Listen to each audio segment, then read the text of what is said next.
Hey everyone, welcome back to another YouTube video, and in this video I'll be showing you guys how to fix LinkedIn page isn't available error 2025.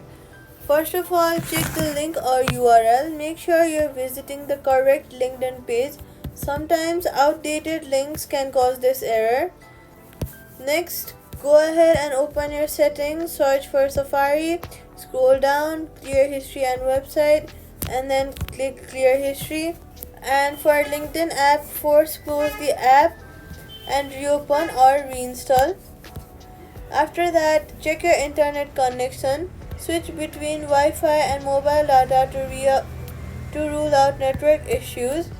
And then privacy tip: only access LinkedIn through the official app or linkedin.com to avoid fake pages.